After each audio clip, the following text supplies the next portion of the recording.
Daniel Ricciardo remplace donc Nyck de Vries. C'est lui qui remplace Nyck de Vries du côté de chez AlphaTauri. Daniel Ricciardo revient donc dans la structure de Faenza 10 ans après l'avoir quitté. D'ailleurs, c'est assez fou de se dire ça. À l'âge de 33-34 ans, Daniel Ricciardo eh bien, sera au volant de l'AT04 dès le Grand Prix de Hongrie. Et ce jusqu'à la fin de la saison. C'est un retour qui est inattendu, disons-le très très clairement. Surtout, on voyait où était Daniel Ricciardo à la fin de la saison 2022 de Formule 1 chez McLaren, où il n'avait plus confiance, il avait perdu toute confiance, il était limite proche du burn-out, bien sûr. Et puis surtout, il y a un changement de mentalité, où il avait dit qu'en revenant d'ailleurs en tant que troisième pilote du côté de chez Red Bull, qu'il n'avait pas envie de retourner sur la grille de Formule 1 en tant que pilote titulaire dans une écurie du bas de tableau. Bah écoutez, bienvenue chez AlphaTauri. Ricciardo chez AlphaTauri. Il y a un changement total d'avis par rapport à la situation, Babychou. Qu'est-ce que je t'avais dit? C'est vrai. Il avait dit, Babychou. Hein. Qu'est-ce que je t'avais dit sur la situation de Ricciardo? Ouais. Le fait de quitter le monde de la F1 après tant d'années qu'il est fait, il a gagné des courses, il a été ultra performant à un moment de sa carrière. Se dire du jour au lendemain, je me casse, mais que si je reviens, c'est dans un top team. Ouais. En déclarant ça, tu pars du postulat de départ que jamais tu reviendras. Ouais.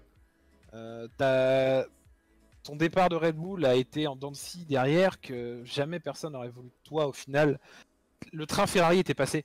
Bien sûr. Final. On n'a pas voulu de toi chez Ferrari, donc à partir de là, bah, c'était niet. Tout était verrouillé à l'avant. Ça aurait été très très compliqué d'aller chercher un baquet top team. Donc de dire bah ouais je vais retourner en F1 mais pas dans le fond de grille. Ouais, sur le coup, tu peux le penser. Mais après, dès que tu es hors des circuits, dès que tu es hors des grands prix, bah tu cogites en fait. Ouais. Tu cogites, tu te dis qu'au final, être sur une grille de départ avec des 19 autres loustiques, bah ça te manque. Et qu'au final, tu es prêt à aller n'importe où. Tu es prêt à aller dans n'importe quelle écurie, dans n'importe quel challenge pour justement retrouver ça. Et on est passé de non, je veux pas aller chez As parce que vous payez pas assez cher à bah, je prends le second baquet AlphaTauri qui est la pire voiture du plateau. Donc c'est pour ça, c'est parce que le mood de Ricciardo aussi a changé par rapport à ça et il peut remercier Sergio Perez grandement pour cette opportunité-là. Ouais. C'est vrai, il y a ça aussi. Et on va y venir, hein, bien sûr. Quelles sont les raisons autres que ces perfs qui ont fait de Dorige a été renvoyé? Bah, surtout la situation par rapport à Sergio Perez. En revanche, Ricciardo aura sans doute pas trop le droit à l'erreur parce que là, sinon, le siège de Perez, il peut l'oublier. Comme il l'avait très bien dit juste avant Baby Choum, le cadeau empoisonné, hein. C'est un peu un cadeau empoisonné pour Dan Ricciardo d'aller du côté de chez AlphaTauri. Il faut qu'il fasse réellement très très attention. Parce que, oui, on le met à la place de Nyck de Vries, mais c'est pour aussi qu'il puisse se remettre en forme, se remettre en confiance, bien sûr, sur la grille de Formule 1, pour peut-être prétendre à retrouver une place, potentiellement. Bien que Red Bull dise, non, mais Perez, il n'y a pas de problème, vous inquiétez pas, il n'y a pas d'idée de mettre un Ricciardo du côté à la place de Perez, oui, bien sûr, bien sûr. C'est vrai que là, on met derrière Ricciardo à la place de Vries, du côté de chez AlphaTauri, pour juste faire, les gars, non, on le met juste là, vous inquiétez pas, non, mais c'est pour lui faire plaisir, non, non, non. C'est juste pour mettre une énorme pression à Perez, parce que Perez, il est pas foutu de passer en Q3 depuis 5 Grands Prix. Ça, il a du mal à passer en Q3 avec la fusée SpaceX. Donc oui, je pense qu'au bout d'un moment, là, Red Bull, ils utilisent une autre manière hein, de pouvoir mettre la pression à Perez. Et ils le montrent quand même d'une bonne façon là. Hein. Donc, pour Ricciardo, c'est un cadeau empoisonné. Pourquoi? Parce qu'il a une AlphaTauri entre les mains. Et la pire voiture du plateau. Alors, avec tout le respect que j'ai pour Ricciardo, et je l'apprécie profondément, je suis curieux de savoir ce qu'il va faire au volant de cette AlphaTauri par rapport à Nyck de Vries. Voilà, c'est tout ce que je veux savoir. Je m'attends pas à ce que Ricciardo marque des points à tous les Grands Prix. Hein. Faut pas s'attendre à ça. Hein. Ou du moins, s'il le fait, c'est exceptionnel. Hein, parce que là, par contre, chapeau. Ok, tu vois, y a pas de souci. mais alors, combien si faut pas s'attendre à le voir marquer des points à tous les Grands Prix. Hein. C'est une AlphaTauri. Ah oh là là, bien sûr que non. Mais on va attendre un minimum de choses. Enfin, moi, je vais attendre une chose déjà de Ricciardo. Déjà, c'est de poutrer Tsunoda. Oui. Déjà. Dans un premier temps. Mais après, maintenant que l'AlphaTauri, par exemple, ne marque plus un point jusqu'à la fin de la saison, ça pour moi, c'est pas un problème. Je vais pas non plus demander à Ricciardo d'aller faire un podium avec cette AlphaTauri. Mais alors, tu vois, j'ai l'impression que c'est ce que les gens demandaient à De Vries, hein, visiblement, hein, parfois. Hein. Mais bon. Bah, c'est ce qui était attendu en tout cas. Chez AlphaTauri, des déclarations de Marco et tout ça, c'est ce qui était attendu. Clairement. Qu'il bouffe Tsunoda. Mais là, je pense que c'est ce qu'on va attendre de Ricciardo. Clairement. Ce sera pas facile. Faut être honnête là-dessus. Ce sera pas facile. C'est pas parce que t'es Ricciardo que tu peux arriver dans une écurie de fond de grille et te dire je suis Daniel Ricciardo, je suis vainqueur de Grand Prix, donc je suis forcément meilleur que toi. Ce sera pas simple. Ce sera pas simple, mais en tout cas pour moi c'est l'objectif minimum qui va lui être imposé. C'est d'être régulièrement devant Tsunoda avec le matériel dont il dispose. S'il bat Tsunoda, ce sera suffisant, on dit trop cool. Il met Tsunoda pour qu'il soit derrière et pour mauvaise performance le faire sauter aussi. Oh, ouais, c'est peut-être à voir en tout cas. Enfin, elle arrive en milieu de saison. Tsunoda est là depuis 3 ans. Il va pas le bouffer peut-être cette année au Niki Roop. Tsunoda progresse, fait une bonne saison et connaît aussi également la voiture en Digitark. Rerem qui dit je suis d'accord avec toi. Alors sur le premier GP, il ne pourra peut-être pas Tsunoda. La voiture est toujours pourrie chez Alpha Tauri, nous dit Chic dans le chat. Wook, merci beaucoup pour le follow. Perez, il serait tout seul en piste, il passerait pas la Q3, nous dit Noébé. On rappelle ce que disait Red Bull avant de virer Gasly Albon. Non, tranquille, on leur laisse du temps, ils sont jeunes, MDR. Oui, aussi à ça par rapport à De Vries. Jamais Ricciardo va faire des points sauf DNF dans le top 10, mais pour moi, le top 10 est déjà aussi verrouillé, ça s'annonce extrêmement compliqué aussi. Ricciardo va gêner Perez en Q1 et aussi l'éliminer. Ça marche comment pour les points De Vries au classement? Il en a pas déjà. Voilà, c'est réglé, hein. Il en a pas De Vries dès que les points au championnat. Il est dernier, il en a pas. Donc finalement, voilà, c'est réglé le problème. Donc ouais. Mais un retour inattendu et peut-être si vite, oui. Je trouve que c'est quand même assez inattendu quand même cette situation. Très sincèrement. Au début de saison, si on m'avait dit que De Vries allait se faire renvoyer et être remplacé par Ricciardo, non attendez, non, il y a des limites, tu vois. Non, voilà, c'est ça. C'est que il y a eu un enchaînement qui s'est fait un petit peu trop, rapidement. Je sentais le coup évidemment que Ricciardo allait avoir faim finalement et qu'il serait prêt à accepter n'importe quoi pour revenir en F1. Mais alors aussi rapidement, non. Clairement assez surpris. Surtout que dans cette situation-là, c'est pas forcément la personne à qui j'aurais pensé en premier. Parce que déjà en fait, ce que Red Bull nous annonçait, c'était plus quand il est retourné chez Red Bull et qu'il y avait eu la présentation aux États-Unis, on va dire que c'était plus le pilote qui allait faire les trucs pour les sponsors, qui allait aller à droite à gauche, qui allait faire les shows avec les anciennes Red Bull. Tu voulais dire le TikToker quoi, voilà, c'est ça que tu voulais dire. Ouais, voilà, voilà, tu vois. À la base, je pense que c'était plus, voilà, on le recrute chez Red Bull, par contre, tu vas faire tes TikTok dans ton coin et t'arrêtes de nous faire chier. T'as été mauvais, c'est bon, on peut tout toi. Et au final, je sais pas, on a peut-être flairé on a peut-être scruté de plus près le cas Nick De Vries. On a regardé un petit peu ce qu'on avait sous la main. On s'est dit bon, Lawson, ouais, ok, d'accord. Au final, on va peut-être pas le mettre. Qui c'est qu'on a d'autres sinon? Absolument personne. Voilà, parce qu'absolument personne n'est prêt. Et puis on a enlevé le téléphone des mains de Ricciardo. On lui a dit tu peux aller rouler un petit peu s'il te plaît. Donc on a vu que c'était pas top au début. Puis au final on a quand même insisté dans le doute. Ça a commencé à venir. Et voilà, on en est là aujourd'hui où De Vries n'a pas performé et on le remplace. Donc c'est pour ça que j'aurais pas attendu forcément Ricciardo en premier non cité. Parce qu'au final tu fais quand même un glow down quoi. Hein. Ah oui. C'est-à-dire que il y a 10 ans t'étais déjà dans cette écurie là. Mais voilà, comme je l'avais dit après, au vu du mental de Ricciardo, c'est que t'es résigné à ne plus rien gagner. T'es résigné, ton titre c'est ciao, tes victoires. Ah, je suis pas d'accord. Ta présence sur la grille, tu l'as encore parce que c'est ça que tu recherches. T'espères vraiment qu'il va revenir pour être champion du monde, Ricciardo? Il a l'ambition de revenir chez Red Bull. Ah, mais l'ambition de revenir chez Red Bull et être chez Red Bull, c'est quand même deux choses très différentes.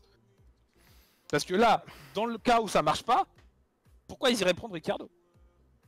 Ah, si ça marche pas pour... Oui, non, bien sûr. Mais c'est pour ça que là, aujourd'hui, Ricciardo...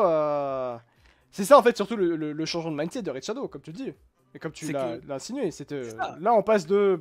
je voulais plus être... Je veux être... Je passe de... Logiquement, je suis Daniel Ricciardo. Je suis quand même multiple vainqueur de Grand Prix. Je suis talentueux, ce qui est réel. Je suis performant, je suis réel. J'ai perdu ma confiance. J'étais limite en burn-out à cause de McLaren, mais je suis quand même Daniel Ricciardo. Je mérite, au vu de ce que j'ai prouvé, d'être dans un top team. Et on est passé de ça à... Ah, et Alpha... Ouais, je suis dispo. Tu vois, on est passé à ça, tu vois. On est passé à un changement de mindset. Ce qui est compréhensible, de toute façon. C'est ça. Et on est passé de... on va prendre les opportunités qui se présentent. En fait, on est passé limite dans la configuration Hülkenberg-Magnussen.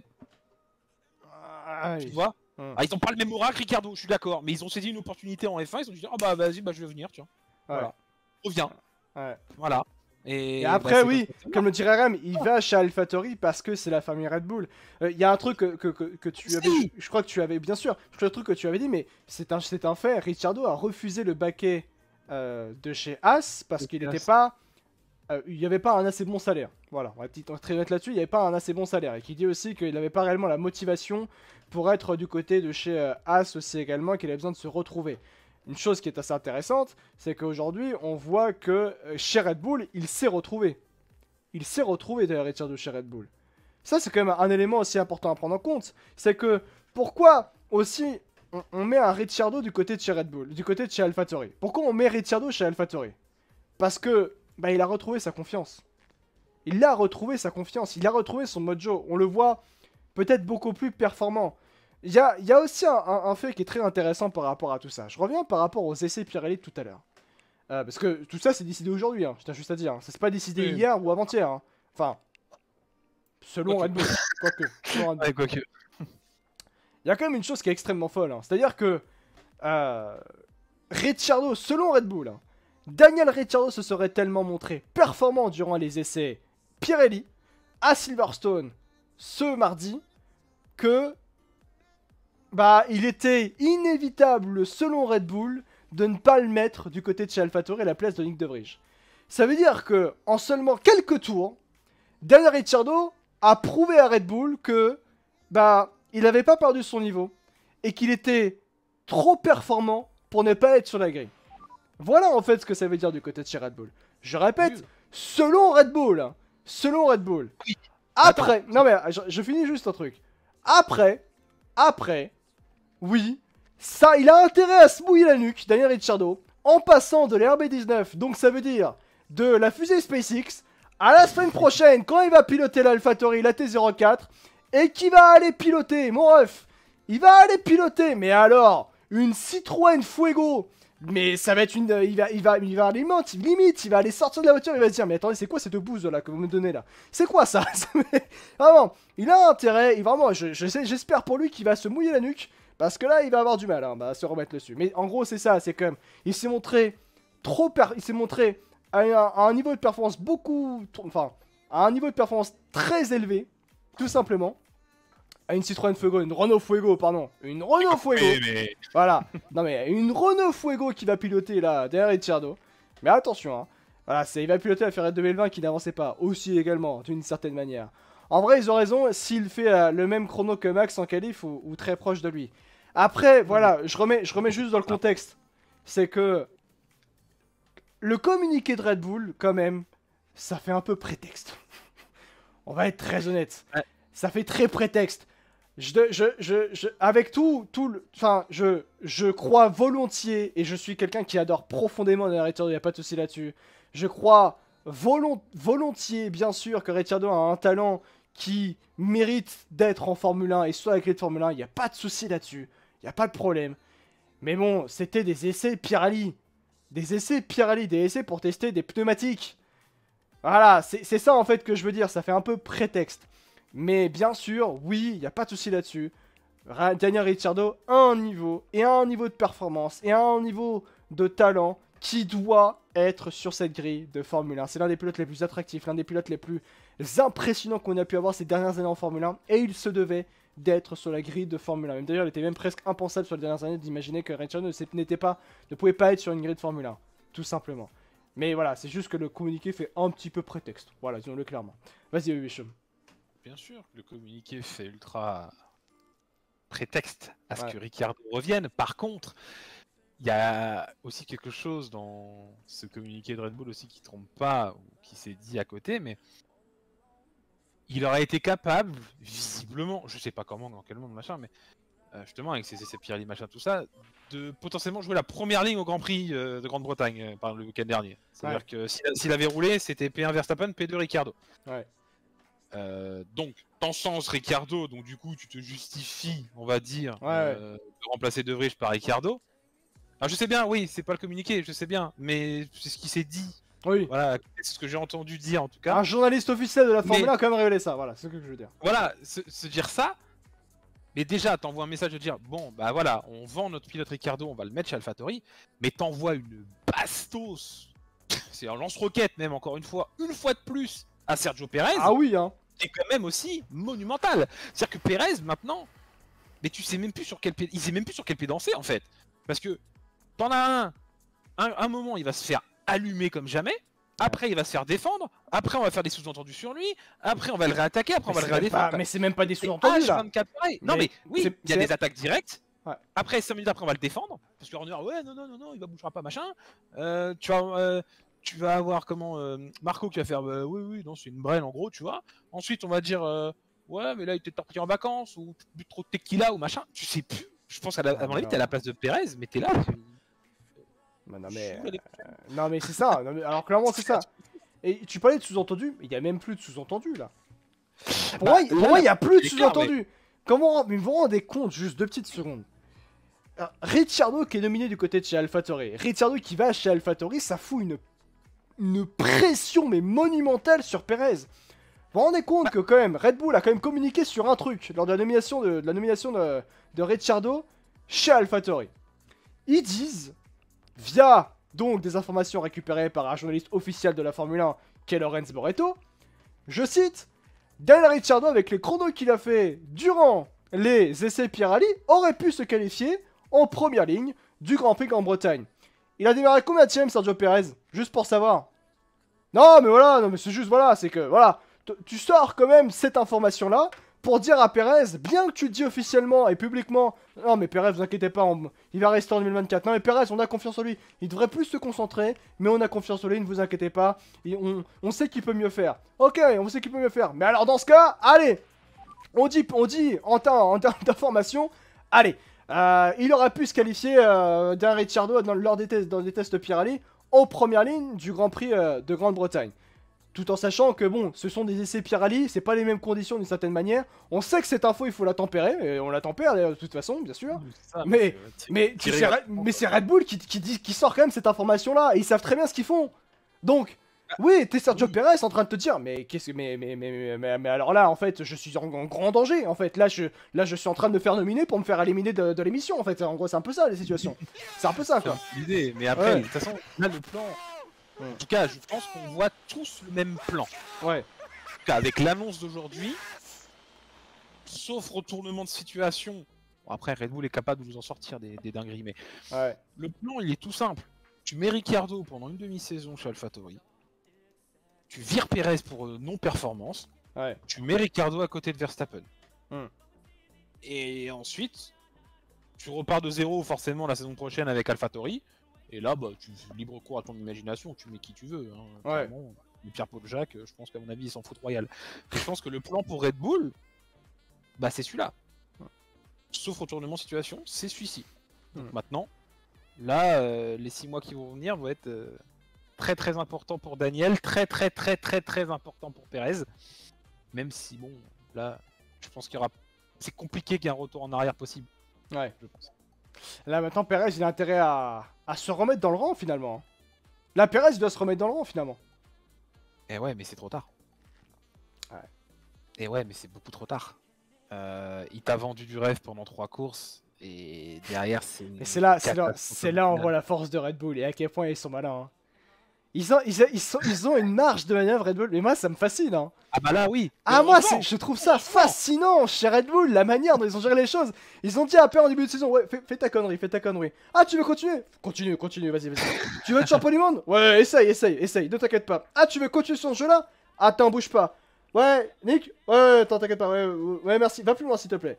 Daniel, viens là. Ah t'as fait un bon tour de sortie lors des essais Pirelli.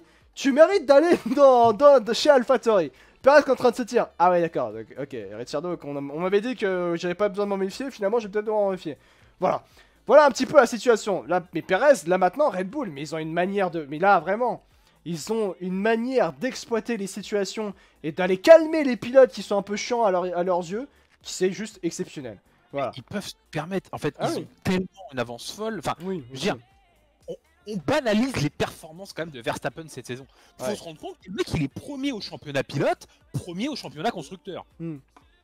ça là juste, c'est-à-dire t'as même pas besoin de Sergio Perez, que ça suffirait largement pour Red Bull. Hein. Ouais. Comme ça, tout va bien. Et pour répondre à une question dans le chat, Bottas-Merco 100% du temps. Hein. C'est-à-dire qu'il n'y a jamais eu autant d'écart au bout de 10 Grands Prix entre le premier et le deuxième. Hein. Là, on est vraiment sur une boucherie interstellaire.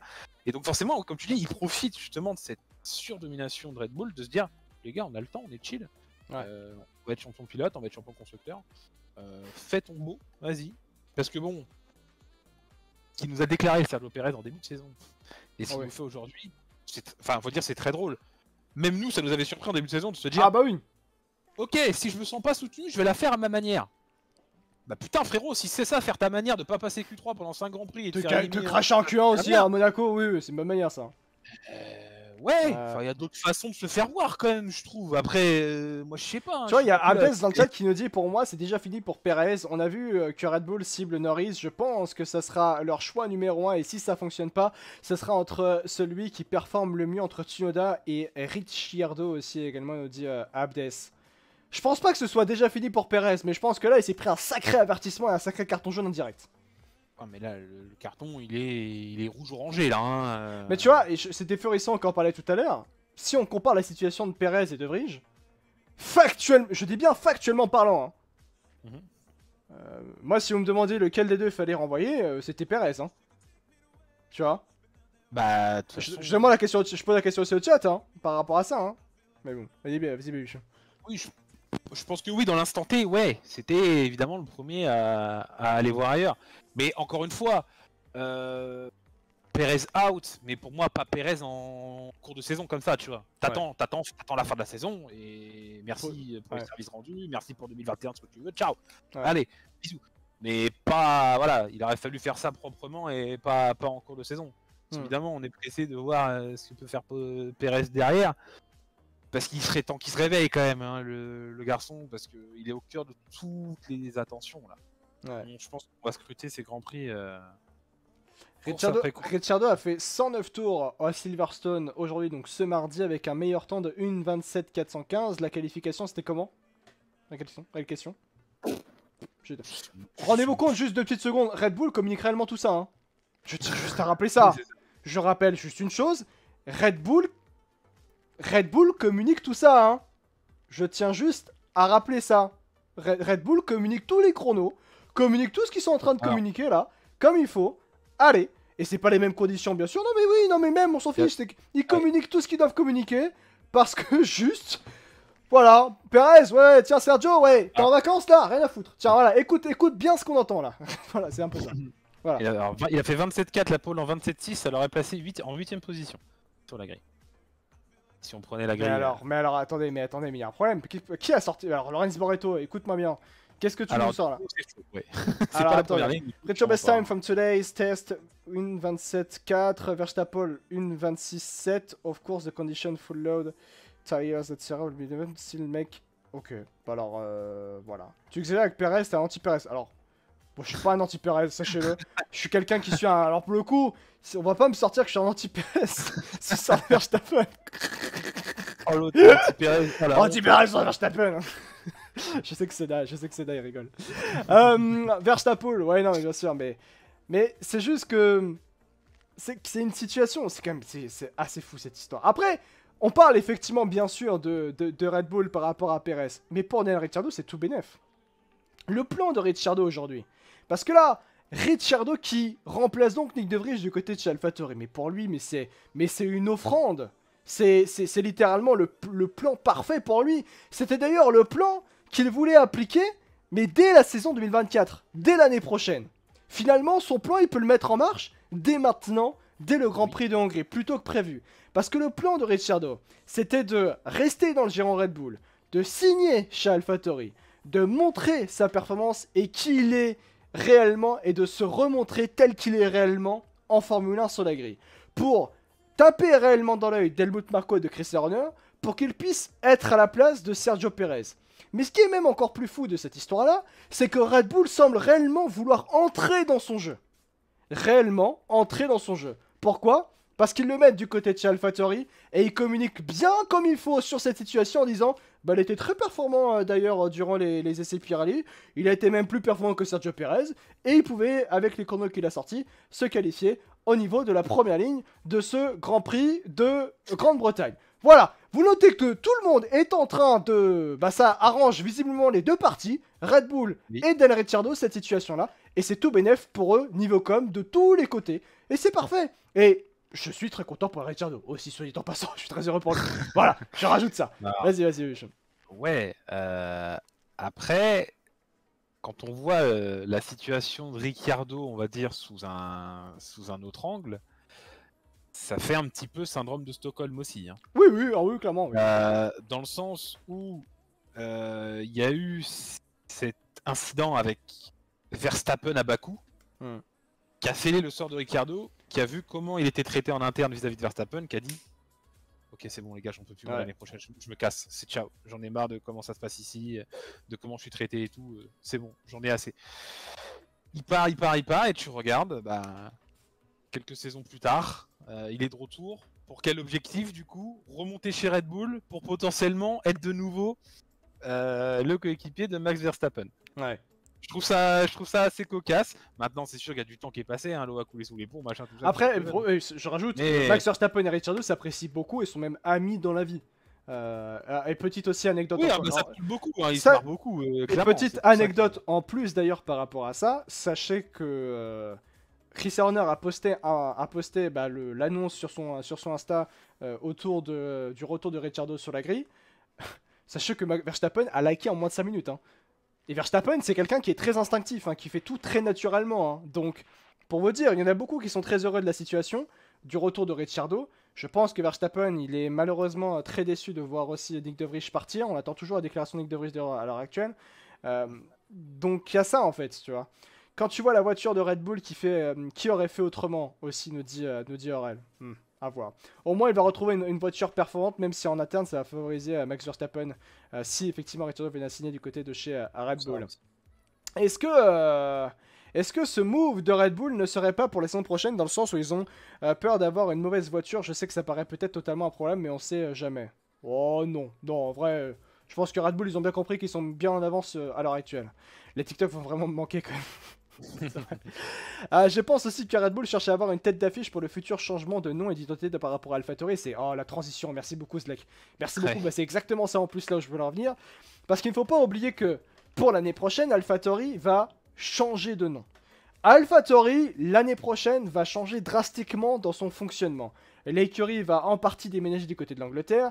L'écurie va aussi changer d'image. L'écurie va même changer de nom, bien sûr, totalement. Et avoir un Dan Ricciardo en 2024 qui puisse être la tête d'affiche de cette écurie-là, la tête d'image, forcément, de cette nouvelle structure, de cette nouvelle entreprise et cette image de marque réellement là pour Daniel Ricciardo par rapport à à la prochaine écurie que va être AlphaTauri, bah c'est parfait. Daniel Ricciardo, bien qu'il n'ait été plus sur la grille de Formule 1 jusqu'à maintenant aujourd'hui, eh bien c'était le pilote toujours à l'heure actuelle le plus bankable de la grille. Vous vous rendez compte pour Red Bull l'image, la force marketing qu'il peut avoir avec Daniel Ricciardo par rapport à cette nouvelle écurie qui va arriver du côté de chez Red Bull? Bah, c'est tout bénef. Et c'est pour ça que c'est très intéressant de mettre un Ricciardo dès maintenant. Bien sûr pour AlphaTauri et la marque AlphaTauri. Mais dès l'année prochaine, mais pour peut-être dès 2024, en ayant cette nouvelle écurie qui va arriver, qui va donc remplacer AlphaTauri.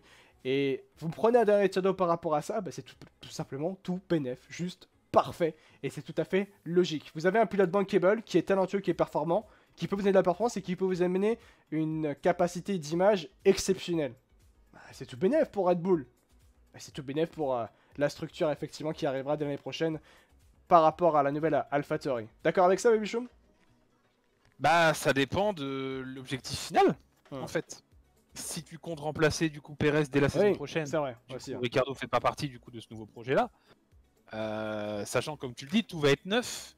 Team principal, fonctionnement, on déménage une grosse partie en Angleterre, tout ça, donc changement de nom, donc ça n'aura presque plus rien à voir finalement. Ouais. Et c'est dans ce genre de situation où, oui, je suis d'accord avec toi, tu as besoin quand même d'un pilote d'expérience quand tu commences dans ce genre d'écurie. Mais ça pose un problème majeur. qu'est-ce que tu fais de tes jeunes? Quel message tu envoies à ton académie Red Bull, à la façon de fonctionner de Red Bull actuellement, ces dernières années? Le message, il est, bah ok, vous me soutenez, mais vous me bloquez aussi les places, quoi. Comment je fais, moi, pour accéder en F1? Est-ce que j'ai fait le bon choix d'être dans le giron Red Bull pour que j'ai une chance en F1? C'est un petit peu le message que tu envoies, parce qu'actuellement c'est bloqué. Comme j'ai dit, en plus on fait du recyclage de pilotes, donc c'est une situation, point de vue AlphaTauri, qui est très très compliquée. Selon moi, on ne sait pas du coup qu'est-ce que sera l'avenir de cette écurie. Clairement. Est-ce que ça va encore plus couler, ou est-ce que c'est le début de quelque chose de mieux et qu'on retrouve les performances, on va dire, de la période Gasly, podium et tout, donc à voir. Ouais. Jérémy, merci beaucoup pour ton prime des familles, merci beaucoup pour votre immense soutien, mes numéros les copains, pour l'exclamation sub, les amis, pour soutenir la chaîne, merci beaucoup. Et d'être, si vous suivez la chaîne, vous êtes des exemples pour la communauté. Bien sûr, le fait de déménager à AlphaTauri pourrait pas rendre la voiture plus performante et plus proche de Red Bull, c'est l'objectif, rendre une synergie plus proche de Red Bull. Une synergie réellement renforcée avec Red Bull pour permettre, dans la limite du règlement, être le plus proche possible et rendre surtout AlphaTauri rentable, ce qui est très important à l'heure actuelle pour AlphaTauri et pour Red Bull dans la globalité, bien sûr. C'est ça la force aujourd'hui par rapport à la situation. Par rapport aussi à Daniel Ricciardo, il y a bien sûr les essais, il y a bien sûr effectivement le fait que c'était risqué, c'est risqué à l'heure actuelle d'aller chez AlphaTauri, mais est-ce que on peut croire à la viabilité du projet, là à l'heure actuelle pour Ricciardo? Ça, je pense que les 6 mois nous le diront. De toute façon, c'est sa dernière chance. Pour moi, il n'en aura pas d'autre. Red Bull est là pour le soutenir. Il sait que Red Bull, c'est sa famille. Mais il n'y aura pas d'autre chance. Déjà qu'il soit heureux qu'il ait une chance comme celle-ci de revenir aussi vite sur une grille de départ. Au final, il est pas parti il y a 4 saisons, il est parti il y a 6 mois. Donc au final, t'as pas trop perdu de temps, entre guillemets, t'as perdu 10 courses. Donc au final, ça peut plus ou moins aller. T'as une chance en or de rester quelques années en plus sur une grille de F1. Bah, gâche pas tout. Clairement, prends cette chance en main et donne-toi au maximum pour performer et peut-être atteindre cet objectif de, comme tu le disais il y a quelques mois, mon cher Daniel, retourner dans une top team. Et là, c'est ta dernière grosse occasion de pouvoir montrer que tu es capable d'être dans une grosse team et de faire des podiums peut-être de nouveau, à savoir. Mais il faut pas qu'il se foire. Clairement, là, faut pas qu'il se foire parce que sinon après c'est terminé pour lui. Il y a aussi un truc à prendre en compte, c'est que oui, Daniel Ricciardo signe du côté de chez AlphaTauri, il y en a beaucoup qui sont en train de se dire, bon, quand même, Daniel Ricciardo qui a 34 ans qui signe du côté de l'écurie petite sœur de Red Bull, la filière Red Bull, c'est un peu, finalement, elle sert à rien. Alors, je répondrai à ça de deux manières. Première chose, l'écurie Red Bull est en train, l'écurie AlphaTauri est en train de drastiquement changer, comme on l'a effectivement dit, avec les synergies qui sont en train d'être rapprochées à une synergie renforcée par rapport à l'écurie Red Bull Racing dans la limite bien sûr du règlement autorisé. Mais je rajouterai surtout un point, c'est que oui, Ricciardo signe du côté de chez AlphaTauri et non pas un pilote de la filière Red Bull comme Liam Lawson ou Iwasa, tout simplement parce que à l'heure actuelle, il n'y a aucun pilote qui se montre assez fort pour être aujourd'hui en Formule 1 du côté, ne serait-ce que du côté de chez AlphaTauri. C'est un fait. Faut arrêter de dire oh c'est dommage pour je pense que faut arrêter de dire oh c'est dommage pour la filière Red Bull, c'est dommage pour la Red Bull Academy. Oh non, il fallait donner la chance à un pilote de la Red Bull Academy. Ouais, mais s'ils n'ont pas montré assez de choses. S'ils sont pas assez performants, Helmut Marko, bien qu'on le critique par rapport à certains choix, moi je t'avoue que là je le comprends quand même, de pas aller mettre des pilotes des pilotes qui ne sont pas assez performants, qui n'ont pas montré assez de choses, et je comprends de pas les mettre du côté de chez AlphaTauri. Liam Lawson, bon, ça a été à certains moments compliqué en F2, il est aujourd'hui en Super Formula, avec tout le respect que j'ai pour la Super Formula. C'est pas un niveau en termes de compétitivité, en termes d'adversaire, j'ai envie de dire en termes de pilote, qui est exceptionnel. Il faut le dire clairement, la Super Formula.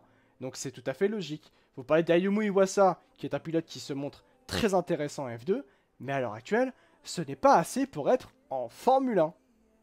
Voilà, c'est surtout sur cet aspect-là qu'il faut comprendre. Pourquoi on allait chercher un Nick De Vries? Parce qu'il était expérimentés. Il y a ça aussi. Et pourquoi on allait chercher un Sergio Perez en dehors de la filière Red Bull pour aller chez Red Bull? Il y a une raison aussi à tout ça, hein, de pas oublier. Hein. Donc bon, voilà, il y a tout ça à prendre en compte par rapport à pourquoi on met Ricciardo du côté de chez AlphaTauri et non pas un pilote de la filière Red Bull. C'est tout simple. Voilà. Vas-y, Wicham. Non, c'est ça. Personne n'est prêt à l'heure actuelle. Et là, le truc en plus, c'est qu'on n'a même pas attendu, par exemple, la fin de la saison de Lawson. Ouais. On s'est dit, on fait le remplacement direct et puis on voit ce que ça donne. Donc, maintenant, à savoir aussi quelle va être la politique de cette nouvelle écurie l'année prochaine aussi. L'ancienne entité, on va dire Toro Rosso, c'était ça à la base. C'était de mettre des jeunes. On vous donnait entre 1 an et demi et 2 ans max, et sinon c'était ciao. Ouais. Vous dégagez. Depuis qu'AlphaTauri est arrivé, on commence déjà un petit peu plus à se poser en termes de pilote, quoique forcément avec ce changement en cours de saison. Mais en fait, voilà, je serais curieux de voir du coup l'approche qu'aura cette nouvelle entité en fait vis-à-vis des jeunes pilotes, sachant que Red Bull a déclaré aujourd'hui vouloir un petit peu amaigrir cette section de jeunes pilotes. C'est-à-dire qu'il y en a beaucoup qui vont dégager du giron Red Bull. Il y en a énormément même qui vont dégager du giron Red Bull. Quand on prend déjà l'exemple de la grille F2, il y en a je crois 6, pas 5, 6 ou je sais plus, ouais, un truc du genre, qui sont sous giron Red Bull en F2. Bien sûr. Sur ces gars-là, combien auront l'opportunité d'aller en F1 à l'heure actuelle, très honnête, il y en a deux à mon sens qui en Formule 2 qui ont un potentiel pour être en Formule 1. Denis Sauger par exemple, c'est très décevant. Je maintiens que c'est très décevant Denis Sauger sur les 2 saisons qu'il a en F2. Isaac Hadjar, oui, il fait partie des pilotes qui peuvent potentiellement aller en Formule 1. Iwasa, possiblement. Après, je suis désolé, les autres, j'ai vraiment beaucoup de mal. Zayn Maloney, par exemple, lui, il pense déjà à autre chose que la Formule 1, notamment la Formule A. Par exemple, en fait, mais c'est ça le truc, c'est qu'il y en a, ils sont bons si tu veux. Bien sûr. Si Red Bull les a pris, c'est qu'il y a un minimum de talent. Je vais pas leur cracher dessus, évidemment. Mais il y en a quand même qui demandent la confirmation. Il y en a qui sont dans leur processus un peu plus haut que d'autres. Notamment, voilà, Lawson Iwasa, dont les noms reviennent souvent. Oui, effectivement, ils sont un peu plus hauts sur cette liste-là de potentiel arrivé en Formule 1 à un avenir moyen proche. On ne sait pas trop du coup comment ça va se dérouler par la suite. Mais il y en a certains qui viennent à peine d'arriver en F2, qui demandent confirmation. Certains qui, on va dire, leur performance ou leurs résultats ne reflètent pas forcément leur niveau. Mais il y en a qui ont besoin de temps. Il y en a qui ont besoin de temps, sauf que le problème, c'est que ils arrivent très jeunes en F2. Certains sont des cracks et font champion dès la première saison de F2, mais pas tous. Et il y en a qui demandent plus de temps que d'autres. Sauf que ce temps-là, et ben au final, tu arrives en F1. Red Bull, AlphaTauri n'ont personne parce que ces jeunes-là ne sont pas prêts. Ils ne sont pas prêts pour faire le grand saut en fait en F1. C'est ça. Parce qu'ils manquent cruellement d'expérience. Donc tu te retrouves en fait dans une situation où tu ne peux pas piocher dans tes jeunes pilotes parce que personne n'est réellement prêt en fait. Ça ne sert à rien de prendre un jeune au pif parce qu'il est dans ton giron. Le dernier qui a été précipité comme ça, avec niveau partenariat moteur machin tout ça, c'est Yuki Tsunoda. Et ça a mis du temps. Et là, sur cette saison 3 pour lui, c'est plutôt bien. Là, c'est même très bien, même, j'ai envie de dire. C'est même très bien parce que la voiture qu'il a, sortir ça, faut y aller quand même. Hein. J'insisterai loin là-dessus. Donc, oui, c'est ça, c'est beaucoup mieux. Mais maintenant, est-ce que ça suffira après par la suite? Parce que suffit qu'il y ait une saison, n'importe laquelle, je sais pas, la saison prochaine, dans 2-3 saisons, j'en sais rien, que t'es 2 pilotes du giron qui écrasent absolument tout en catégorie de jeunes. Et ils peuvent très bien, par exemple, je sais pas, les deux monter et créer un nouveau line-up. Bien sûr. Mais ça va tellement vite la F1, que des fois il y en a qui montent beaucoup trop vite et qui sont bloqués parce qu'il n'y a pas de place. Et certains qui prennent du temps à monter, et du coup ça te met un petit peu en galère les écuries comme Red Bull et AlphaTauri qui sont justement d'aller prendre des Perez, qui sont obligés d'aller prendre des De Vries par défaut. Et du coup ça te bloque un petit peu toi ta place derrière, et t'es là dans le jeune, et bah super. Bah, je peux pas monter parce que c'est bloqué, il n'y a plus de place. C'est un vrai bordel en fait. Après, j'ai pas le sentiment que les pilotes de la Red Bull Academy sont au mauvais endroit au mauvais moment, à différence de d'autres pilotes par le passé, comme par exemple Pascal Wehrlein, par exemple. Il était très talentueux, il l'est toujours d'ailleurs, mais malheureusement, il était bloqué. Voilà. Là, les pilotes de la Red Bull Academy, ils sont pas au mauvais endroit au mauvais moment. Hein. C'est juste à eux de prouver l'exemple de Denis Sauger, il y avait tellement d'espoir sur Denis Sauger, bah Denis Sauger ne montre pas assez.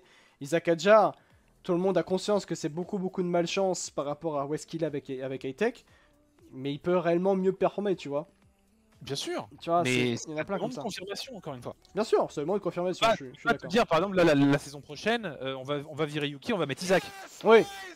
Tu vois, ça serait beaucoup plus prématuré selon moi en fait.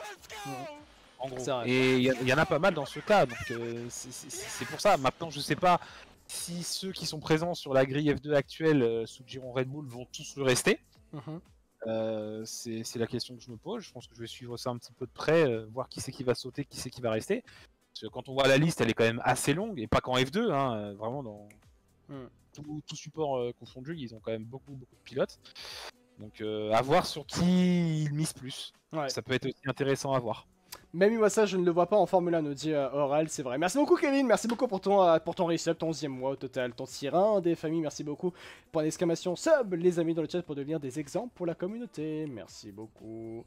C'est vrai par rapport à cette filière Red Bull, curieux de savoir comment les choses vont aller par rapport à cette filière Red Bull parce que ça va devenir un point extrêmement important, comme l'a très bien dit Baby Shum, c'est sorti aujourd'hui par le média, très sérieux média allemand Amos, qui révèle que tout simplement Red Bull est en train de penser à réduire de manière importante sa filière Red Bull pour tout simplement ne prendre que des pilotes à réel talent, fort talent, voilà, si on peut dire ça ainsi. En fait, à part Victor Pourchère et Vesti, qui pourraient monter pour toi en Formule 1, Victor et Théo. Vesti, j'ai un peu du mal parce que c'est sa 3e saison, je crois, ou 2e ou 3e saison. Pourchère 3e saison, mais là il devient un bon pilote professionnel. Et Victor, première saison, il montre, ça a mis du temps, mais maintenant il est enfin lancé et concrétise enfin Victor. C'est ça aussi la chose importante. Et l'après Verstappen risque peut-être d'être très très dur, peut-être. C'est vrai, comme nous le dit effectivement Léa Salilino. Cette info tombe quand même, cette info tombe quand Helmut aussi parle de Norris aussi également. Ne pas oublier que Norris est également... Il y a ça aussi à prendre en compte, effectivement, Bichouma. Alors faut savoir que Lando Norris et Red Bull ont toujours été d'une certaine manière assez proches. Red Bull a conscient de quel est le talent de Lando Norris, mais aujourd'hui Lando Norris, il a eu une... C'était d'ailleurs normalement le sujet de ce soir d'ailleurs. Mais Lando Norris, il a eu une bouffée de confiance en McLaren sur les deux derniers Grands Prix. Attention hein, c'est ça le truc, ouais. Maintenant pour Red Bull, si ça voulait aller chercher Lando Norris, c'est un peu fini quoi. Bah, pas tout de suite, attends, ça demande encore confirmation, évidemment, ce qui se passe chez McLaren, on verra en Hongrie. Excellent cette McLaren, évidemment, dans des enchaînements rapides. Maintenant, on aura en Hongrie un petit peu la typologie avec des virages un petit peu plus longs. On verra ce que ça peut donner et sur laquelle je demanderai confirmation. Maintenant, si la seconde partie de saison se déroule comme ce qu'on a vu à Silverstone, je pense que Norris reverra peut-être un petit peu son jugement et laissera peut-être une chance à McLaren, tu vois. Bien sûr, ouais, c'est vrai, c'est vrai. Pour ça. Mais bon, maintenant Lando Norris, c'est vrai que et d'ailleurs en plus, il faut se souvenir que Helmut Marko a quand même sorti des déclarations assez folles d'ailleurs, assez folles autour de Lando Norris et aussi d'Alexander Albon. Première chose sur Alexander Albon, Helmut Marko a révélé, tout simplement, lui-même a révélé qu'il était sous contrat et bloqué chez Williams jusqu'en 2025. Et également pour Lando Norris, il avait dit qu'il était très intéressant, mais qu'il est toujours bloqué du côté de chez McLaren. Et il y a beaucoup de choses quand même assez folles d'Helmut Marko qui commencent à parler bien pour... Et ça aussi, ça met une pression, non pas plus sur Nick De Vries, bien sûr, mais autour de Sergio Perez.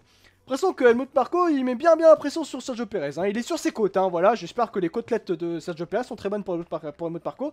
Parce que là, on y va. Hein. Il y va, hein, notre ami Helmut Marko autour de Sergio Perez. Hein. C'est clair. Ouais.